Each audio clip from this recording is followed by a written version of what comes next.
Another week. Hey, what's going on, everyone? Retro Gamers recording live because we're alive. Larry here. And Anthony here. What's going on, Ant?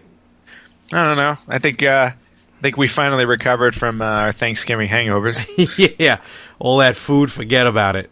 I was Dunsky. Yeah, as was I. Just 3,000 miles and 3 hours behind. There you go. Yeah, and as usual, it was the hors d'oeuvres that kind of knocked it out for me before the bird even hit the plate. I think that just happens to everybody. I think there are just so many appealing dishes before you get to the turkey. And, forget about it. Yeah. So, and then you're just done. And then yeah. the tryptophan kicks in after you eat the turkey. Oh yeah. Yep. Tryptophan, trip to bed. And yep. It always nice. Kicked in big time. But so took a week off, and I was a little under the weather as well, so I kind of timed out pretty well. But I'm feeling good now, and you're getting ready to head off, right? Yeah, that's right. I am hopping a plane to Osaka. Oh, there you go. Osaka, Japan. Sweet. And, it's not Osaka. I think there's like an Osaka in like Indiana or something like that, which is not where I'm going. Oh, no, not at all. You're going to the home of where all this stuff that we talk about was pretty much born, almost. Pretty much.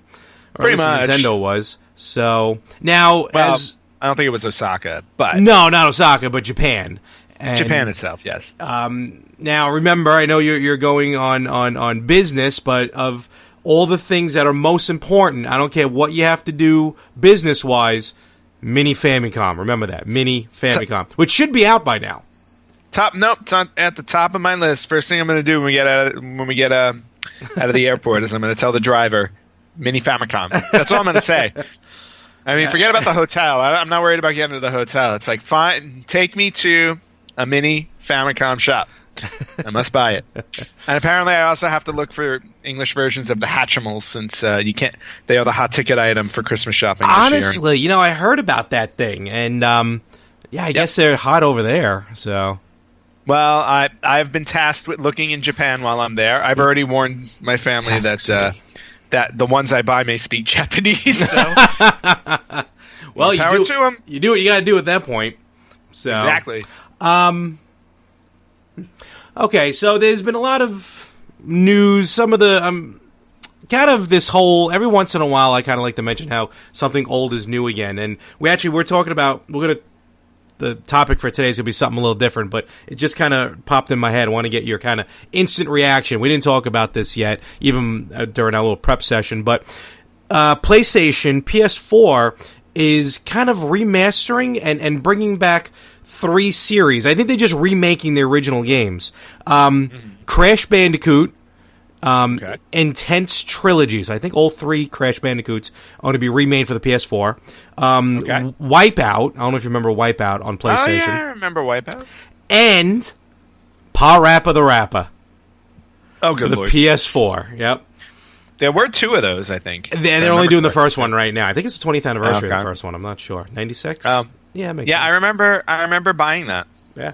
So I know you don't have a PS4, but I do not. Do you think games like that could? And again, I know this is spur of the moment. So games like those, is it time to start remaking these games? Is it good to remake these games? Kind of original gameplay with new graphics. I don't see a problem with it. I mean, especially if you think about. Nintendo's kind of already been ahead of the game on that. They just remastered Wind Waker and Twilight Princess. And Twilight Princess, and those games are newer than all the ones you just mentioned. So, I don't necessarily see a problem with it. The choices of games I find interesting. I mean, I think Crash Bandicoot makes sense because I think Crash is like. If you had to give PlayStation a mascot, I think that was the closest thing they came to a mascot. And I think he's overdue for a new game. So, and he's overdue for a new game, yeah. But I'm not Wipeout. I mean, Wipeout was just like it's a racing. It was a racing it's card. a futuristic racing game. It was PlayStation's answer to F-Zero. Right, exactly. And I get it, but that's probably the one I get the least, only because there's so many racing games out there and they're so much more realistic today. I don't know, like, I mean, I get it. I mean, some people who were into racing games back then may want to, you know, go back to it, but that one I question. Parappa the Rapper is just one of those weird, like, just very weird, creative, fun game, but also very short. I mean, I remember, like, you can get through that game in like less than half an hour. I think they maybe download, like they may be digital. I don't think you're going to get them on which disc. Makes sense. But I don't see an issue with that at all. If Sony dipping into their library, because I mean their library is so vast. You know, it was only a matter of time before they did that. Totally. And also, what was announced during PAX weekend, I think it was called, which is going to lead to what we have here. Bringing back an old series, but this one's going to be a little updated. Marvel vs. Capcom Infinite. So it's been a long time since we had a Marvel vs. Capcom game, which is hands down probably the best arcade fighting series, in my opinion. Or at least one of the best fighting games ever in Marvel vs. Capcom 2. Well, yeah, Marvel vs. Capcom 2, I think, was arcade version, yeah. Yeah, it was like the definitive one. And if I remember, like, the Dreamcast version has been one I've been trying to track down for a while, too. Very tough to find. And it's very expensive. And expensive, too, yep.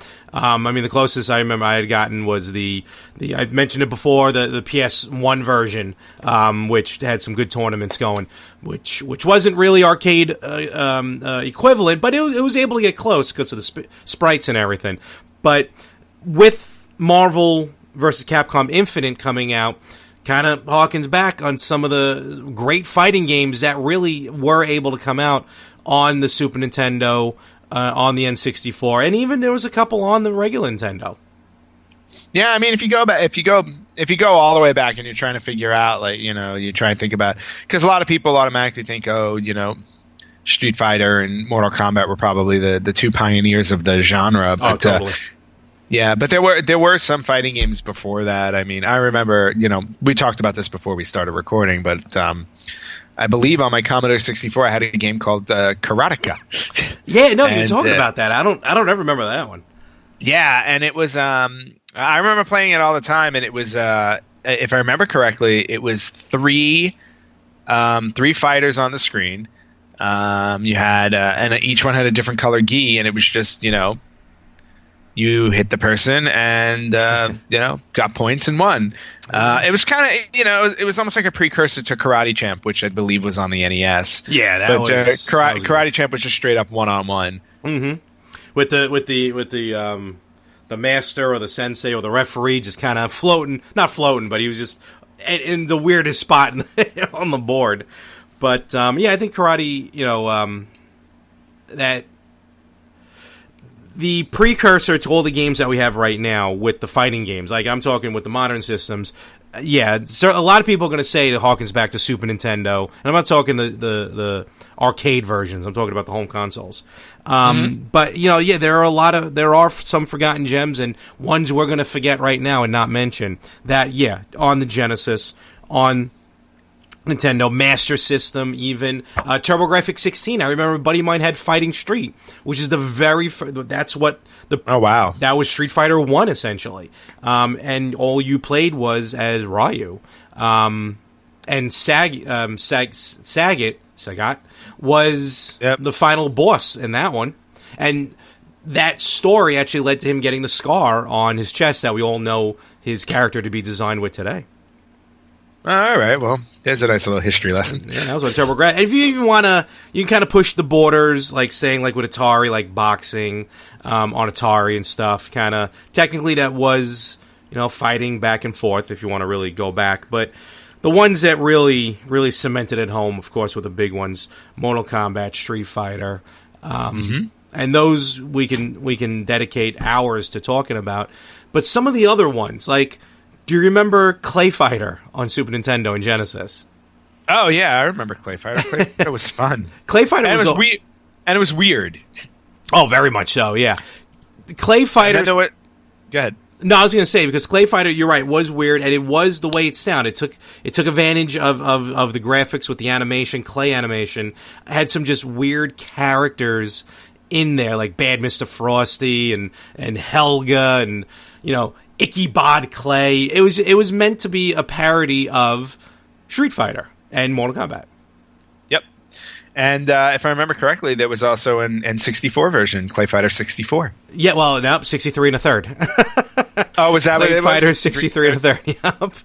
Oh, God. Were they hearkening back to the Naked Gun series when they made that title? Probably. Because the one before that was Clay Fighter 2, Judgment Clay. Nice. Yeah. So, and then they even had one later on called Clay Fighter Sculptor's Cut, which I don't remember. I think that was more for more recent systems. Oh, God. No, actually, you know what? It was a remixed version on the N64. Oh, rental only. All right, there you go. Oh, here's a fun fact. Clay Fighter Sculptor's Cut, released for rental only as the N64, is one of the rarest and most expensive N64 games. Really? It, along with Rakuga Kids, was one of the only 2D fighting games released exclusively for the N64. 2D fighting games. Wow. And that game, Sculptor's Edition, came out in 98. Very interesting. You learned something when you didn't realize you were learning. And it was Thank pretty you so much. Yeah, right. And you know, with the wacky lineup that the game already had in itself, you know, you get to 63, you get to the N64 versions. That's when they started bringing in Earthworm Jim and Booger Man and some of the other characters from some of the other series that Interplay had, which I think also helped out fighting games when you have like those special guests in the fighting games. Mm-hmm. I agree. Yeah, Clay Fighter was a good one. I think if you want to talk about early home consoles and arcade ports of games, I think we're going to go to SNK, we're going to go to the Neo Geo, and we're going to talk about King of Fighters. Yes. I mean, there was been about 127 versions of this game that has since have come out. But I remember the original. First of all, do you remember the Neo Geo arcade games? Oh, yeah. I mean... the arcade, Yeah, the actual, like, arcade cabinet, where you got to pick... Yes. Even the arcade cabinet, you got to pick from, like, 4 different games. Exactly. That's what was wild. I remember that. It was always it was usually either King of Fighters, Metal Slug, or one of their other... I forgot one of the other exclusives that used to carry... War of the Worlds or Battle of the Worlds or something.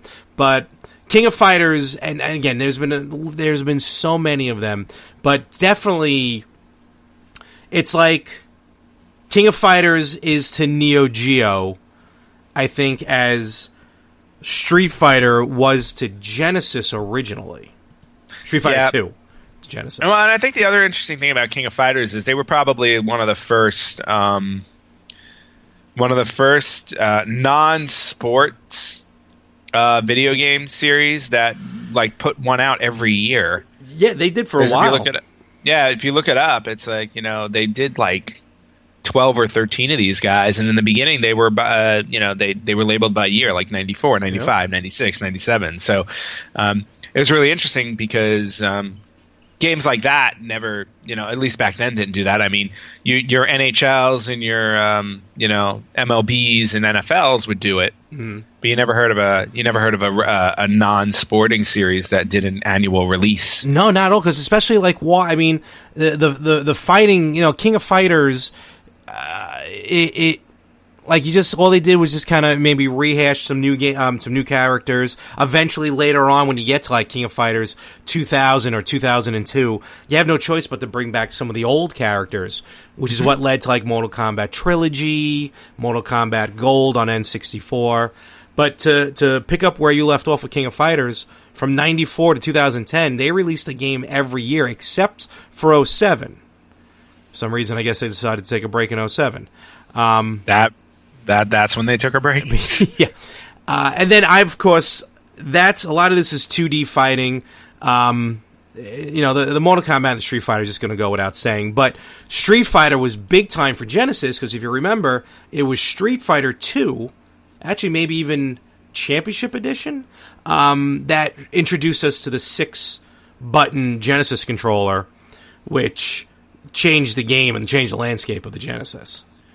Oh, yeah, there was no question about it. I mean, because I think Sega was the first one to pounce on the... maybe that's not. Well, Super true Nintendo already necessarily. had 6 buttons. Super Nintendo already had the 6 buttons, but this was a different setup for the 6 buttons, where you had them all. You had them all on the front of the pad. Similar to the way you would play an arcade, as opposed to Super Nintendo had the L and the R buttons at the top.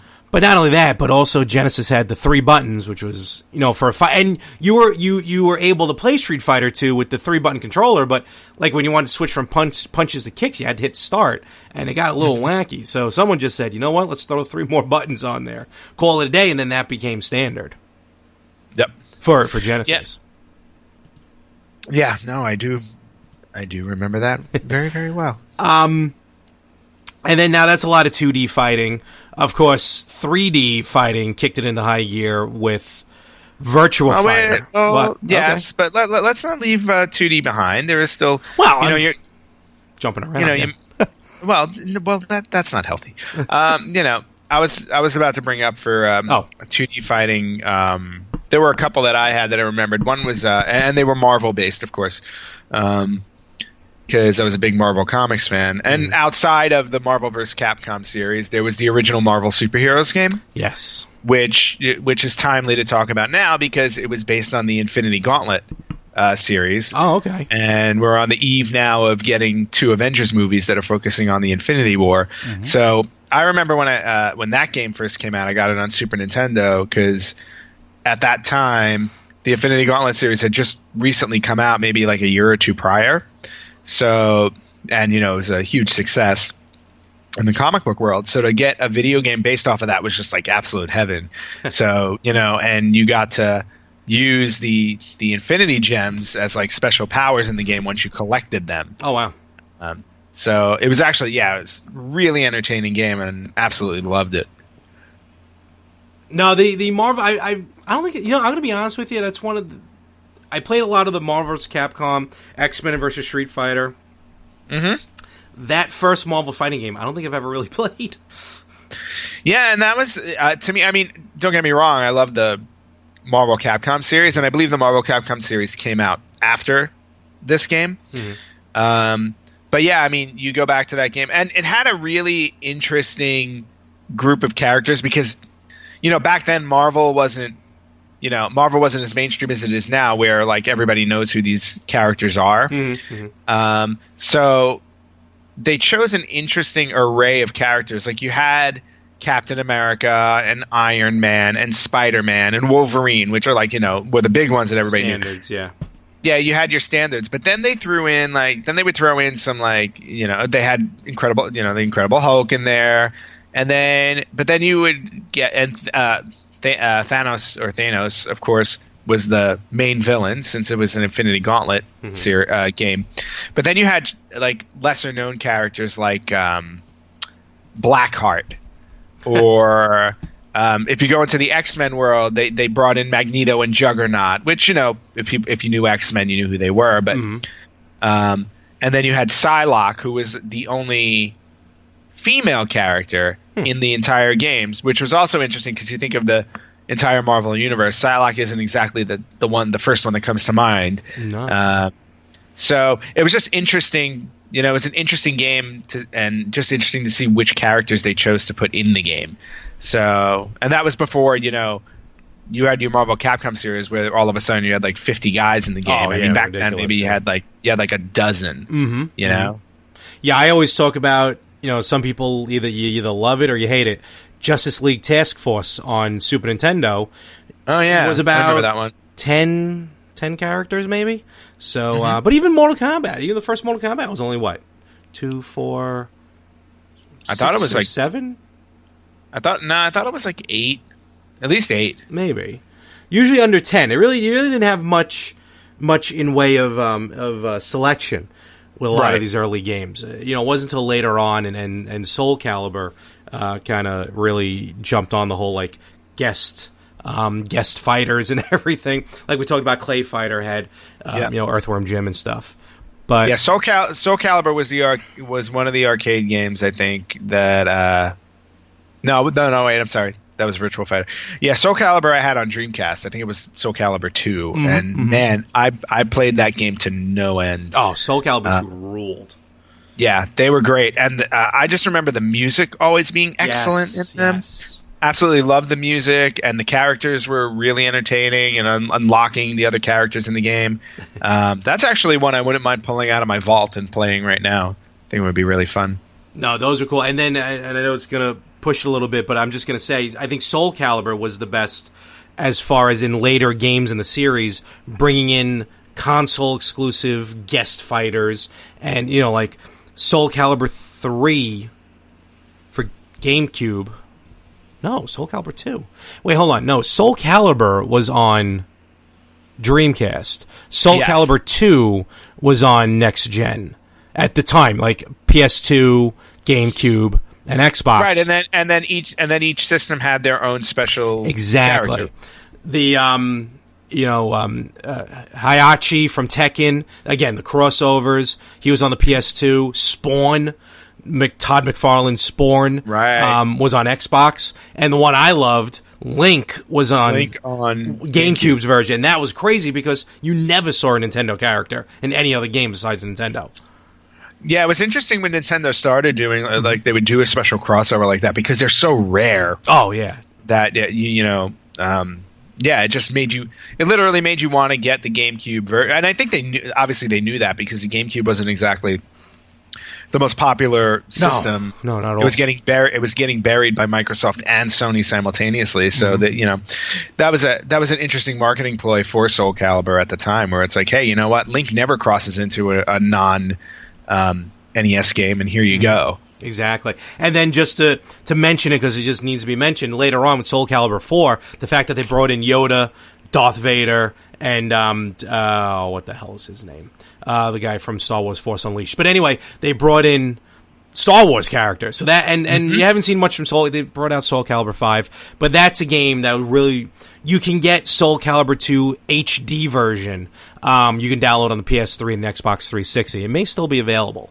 So that's definitely, I think, worthwhile for a virtual console if you can't get your hands on the digital copy. I mean, on the physical copy.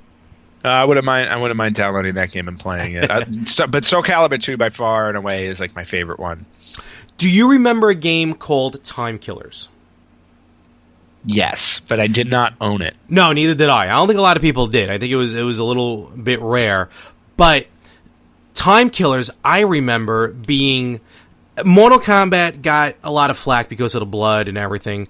But I remember Time Killers being the one that I think may have started it, and then Mortal Kombat pushed that fight over the edge with the violence. Because Time Killers, the best thing... The Time Killers was...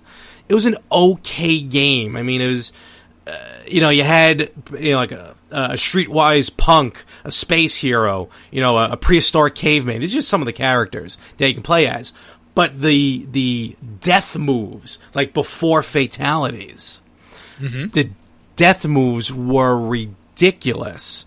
Like just dismembering and disemboweling people. And I just remember Time Killers being like the game to get because of the violence level at the time. Of course, to be overshadowed later by Mortal Kombat.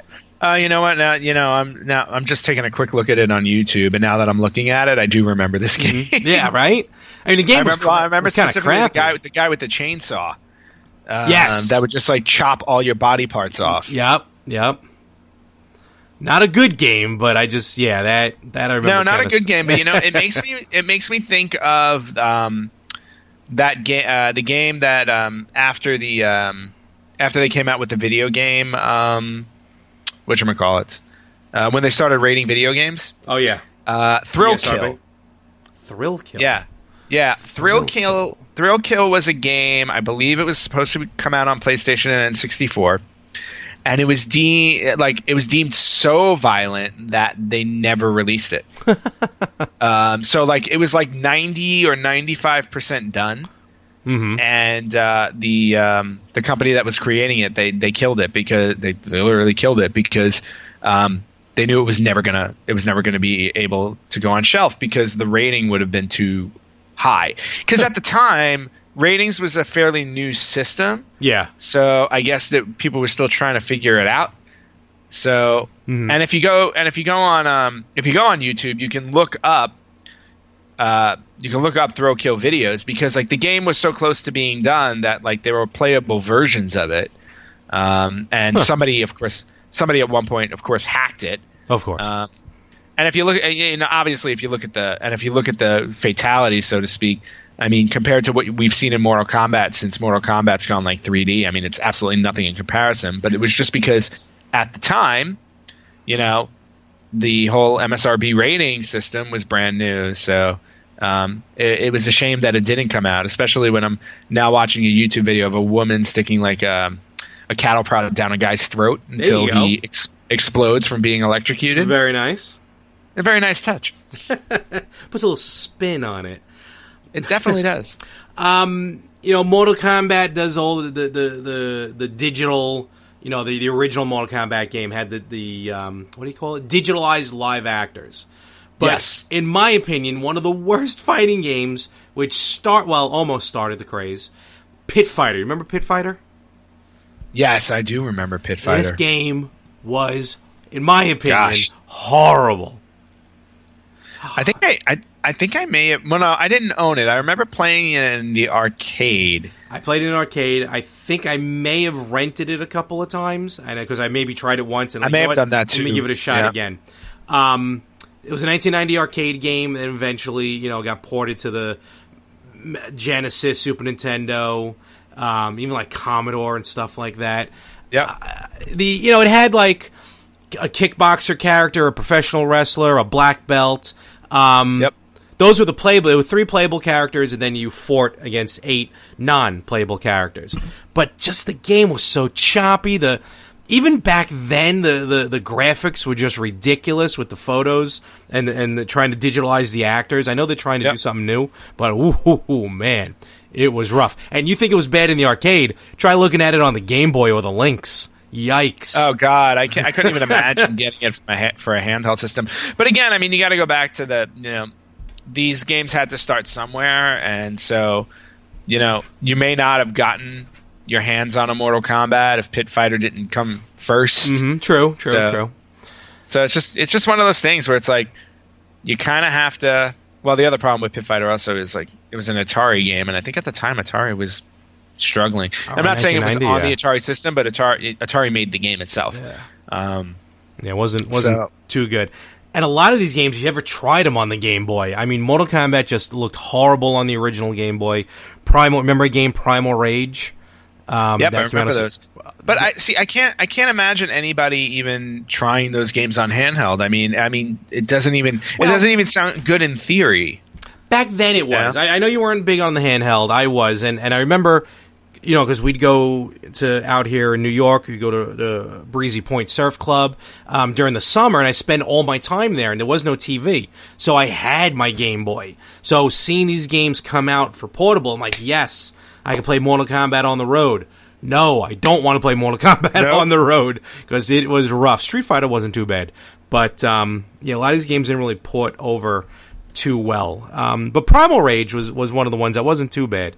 That concept I like, because it was prehistoric animals fighting each other. Oh yeah, and right, and who doesn't want to be a prehistoric animal beating the crap out of each other? Of course, I always do. Yeah. So now, would you consider a game like this? Maybe this is a debatable one, but like, would you consider a game like oh God, what was the name of that game? It was kind of like it was kind of like Rampage, but not really. Do you remember that arcade game where it had like the Godzilla-like character, and then the guy dressed up like a superhero? No, that was the one I was trying to talk about before with SNK. Not Worlds. That was an SNK game.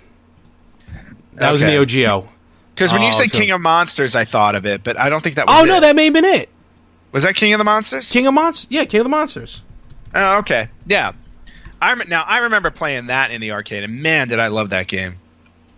That game rocked, and you can find that on like even the SNK arcade classics. You're right. Oh my God, that game was, and it was pretty much like a ripoff of Godzilla and all of them. Godzilla, Ultraman. That's what it was. Ultraman. Yep, that's right. And what happened was you fought in a city, but they were like like borders almost look like electric ropes or whatever. Yes, exactly. Yes, that game, that was a good one that kind of fell under the radar. I know. What systems did that come out for? Well, it was Super Nintendo and Genesis. Okay, that is going back to the man. Yeah. I just loved that game. There was some, granted it was rip off of all these characters, but still, the game itself was just really entertaining. Oh yeah, I know that game definitely rocked. I don't remember it much on Super Nintendo as I do on Genesis though. And maybe it was just. I believe it was also on Neo Geo. Oh no, I think that's where it started in the. Yeah, and then it moved on. But exactly. Yeah, that's right. There was the giant King Kong, gorilla, and the Godzilla looking like character. Yeah, and you just destroyed the city around you. Pretty much, yeah. And if you don't want to spend $400 on the home cartridge of King of the Monsters, you just wait for it on Super Nintendo. Buy it for $60. Always wait for things on Super Nintendo. That Neo Geo. Oh my god. But yeah. King of the Monsters and the arcade. And to be honest with you, I remember playing the actual arcade too, and that was really fun. A game I think is very underrated, goes below the radar. Probably a lot of people aren't going to be too crazy about it, but there was TMNT Tournament Fighter. Yeah, I remember that one. Fighter. That game was actually really good, and it is what it is. You were the Turtles, April O'Neil, Casey Jones, all of them, and it was just a tournament fighter, and the game was just really, really fun. It kind of came out of nowhere. Yeah, and I think it was at the time where, well, you know what? I mean, didn't it come out like after, like near the end of the Super Nintendo, the life of the Super Nintendo? No, let me rephrase that. It was one of the ones that came out on Nintendo and Super Nintendo. So it was the end of the NES and near the probably at that point the middle of the Super Nintendo. Right, but at that time it was after like the TMNT 2 arcade game. Oh yeah, I'm sorry. Everybody fell in love with. So like I feel like they kind of hit their stride there because between that second one, the third one, and Tournament Fighters, they had a nice string of Ninja Turtle games. Yes. Yep.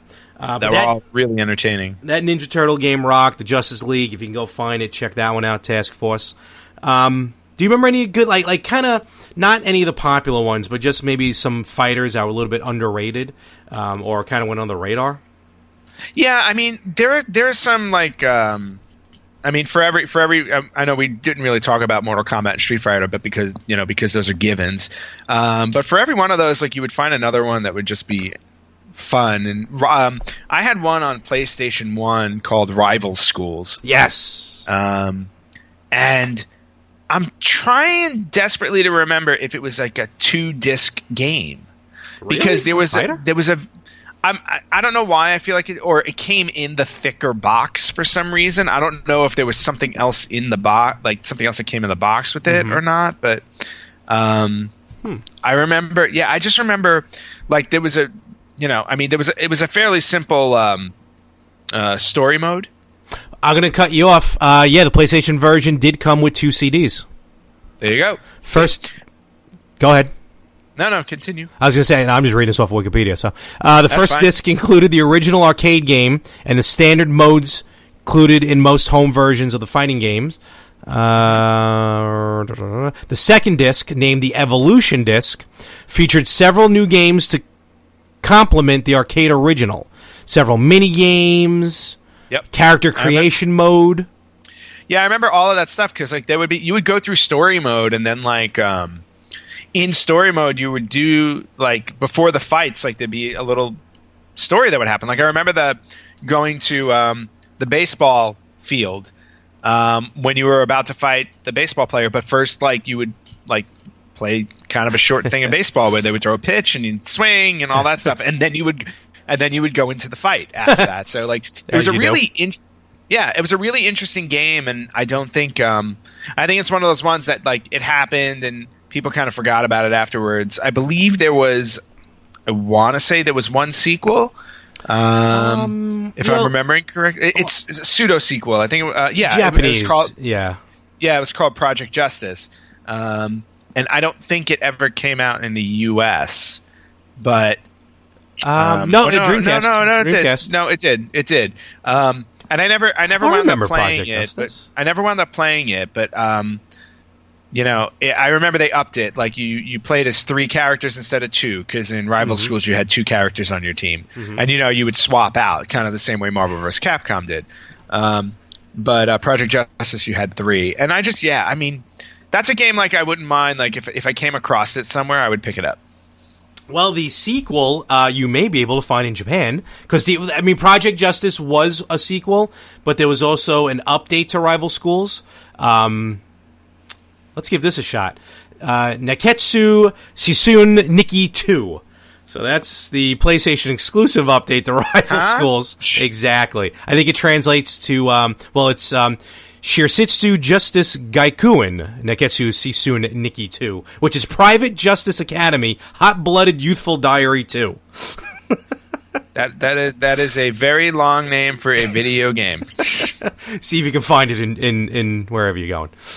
Nagahaga, or wherever it is. No. let's just leave it at that. No.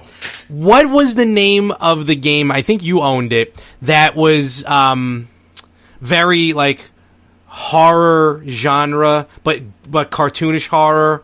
It had like a female vampire and a Frankenstein, but they weren't Dracula and Frankenstein.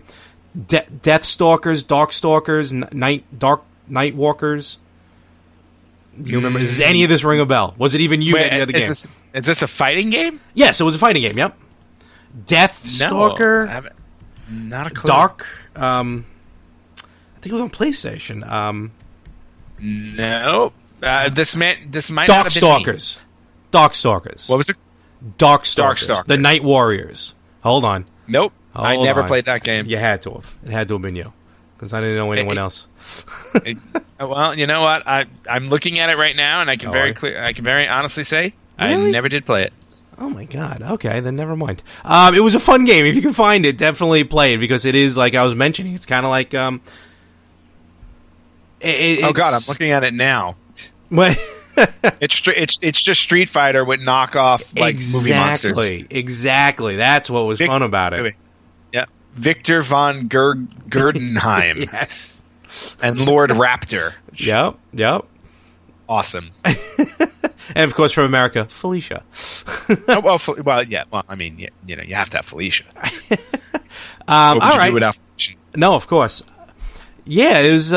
So then, never mind on that one. Okay, but it was a good game. I wouldn't be surprised if you knew somebody else who had that. But now, who was me? Oh, not even some not of them. Some of the characters even appeared in Street Fighters, like a couple Street Fighter games as well. So, all right. There was another one I used to play. I remember, and this was an old one. I think, like going back to Genesis. It's called Eternal Champions. Do you remember that one? Why does that sound familiar? I can't remember exactly. I mean, well, I hate to say it. The gameplay was pretty much the same. Oh, I remember this. But yeah, Eternal Champions, I remember having this on Genesis, and it just seemed... It was very similar to Mortal Kombat. Mm-hmm. I remember it being very similar to Mortal Kombat. And they're all like Mortal Kombat. Yeah, I mean, yeah. But I mean, like, the storyline and everything seemed a little similar. I don't remember anything else about the game, except I remember owning it. And I may still have a copy of it. Wow, there you go. I may still have a copy because I think it may have come in one of my retro game treasure packages. Oh, really? Yeah, I think I got it, and I was like, oh, I remember this game. I used to own this game. And yeah, so again, just another fighting one. And again, it was just, I don't know. I mean, back then, I mean, any fighting game was like new and interesting at the time because, well, it was kind of it was a fairly new genre that was breaking ground. I don't know about that. I think we all lived through Shaq Fu. Well, we did all live through Shaq Fu, and correct me if I'm wrong, but how many fighting games were there on the Virtual Boy? There was one boxing game, thank you. No, that's it. Well, with 16 games, you're not going to spread the wealth out too much. They couldn't. Yeah, they didn't survive long enough to even get like a Mortal Kombat or a Street Fighter on there. There was no need to. There was no need to. Shame on you. But yeah, so that's most from the retro. From the retro. Well, we also forgot probably one of the, and again, this is one of the more popular ones, but Nintendo's franchise, Super Smash Bros. Smash Brothers. Yeah, that I figured that one. We never. Well, that's a gimme, but it's just worth mentioning once, because it, again, Nintendo took an opportunity they rarely ever take, where they threw a bunch of their characters from different video games, even though they own the license to all of them. Yeah. They never all existed under one game, and then had them beat the crap out of each other. As much as I love, and you're right, and as much as I grown to love Smash Brothers, especially with the most recent one on Wii U and 3DS, I hated the original Super Smash Brothers. Really? I don't know why. I thought it was so much fun. I just couldn't. Maybe I just wasn't crazy about the gameplay back then on the N64. Oh, well, that I find that really interesting. I mean, because N64 games to me are some of like the best games ever made. Like, agreed. It's one of the systems I go back to the most to play. Mm-hmm. But I just couldn't get into it. I don't know why. I'm not saying it's a bad game. Obviously, just wasn't really fitting in my genre at the time. Well, you were too busy playing your Virtual Boy. I was. The thing rocked. History will prove me wrong. No, prove me right. Excuse me. And no. You're absolutely right. History has already proven you wrong on this front. So we do not have to worry about it. It's perfectly fine. Fighting games really became more of a big thing as time went on with the more recent systems. I can't think of too many others that were, other than like Guilty Gear or what was that other one? Hold on. I'm trying to remember the name. Give me 2 seconds. Nope, not going to remember it. Yeah, nope, not going to remember it. But Killer Instinct. That's what I was thinking of. That was Killer Instinct was actually one of the first. Was one of the first games, probably like one of the first 5 games I bought on N64. Well, Killer Instinct Gold. Killer Instinct actually started on Super Nintendo. Yes, I remember Killer Instinct Gold. I did not own it though, because I mean, I as much as I love the walk down memory lane for fighting games weren't exactly like my genre of choice. I had a handful of them, and I think I can honestly say I've never owned a Street Fighter. Really? Nope, I never bought a Street Fighter. I never bought a Tekken. Tekken, I've played. I never owned. I definitely bought Street Fighters. I bought Mortal Kombats. I did buy Mortal Kombats for sure. Wow. And I remember buying Virtua Fighter 2 because that was the game I played the most at college. Really? Yes. That Virtua Fighter 2 was there were 2 games in the cafeteria at college, and that was one of them. So I remember playing that. But outside of those 2, they were I think most of the ones I did after that were Marvel based. So I did my Marvel Capcoms, or I did my Smash Brothers and things like that. But yeah, and then, the occasional rarities where, like, for some odd reason, Rival Schools wound up in my collection. Yeah, you get stuff like that. Let me ask you, because it was maybe the same reason with mine. I really didn't flock too much to a lot of fighting games, even today, because I don't really have anyone to play the games with. There's only so much you can do in one-player mode. Those games are really designed for 2-player games. Well, and that could be it. I mean, especially today now you don't, like, with today's games you don't really have an excuse because you can play online. Yes, no, today, yes, if you really want to, but back then, yeah, I mean, I can definitely understand that. I mean, because when you would go to an arcade, there was always an opportunity for somebody to step in. Of course, and as much as they tried to make as much as they would try to make the single player mode interesting, there wasn't a whole lot that would happen with that would make you want to keep playing it. So you could be right that it was one of those things where you just didn't want to keep playing through it. I think it wasn't until later when they started making like backstories and actual endings for characters is what made it interesting. And then I'm gonna ask for yours in a moment, but I remember probably the biggest thing I remember about playing arcade version of a fighting game, Street Fighter.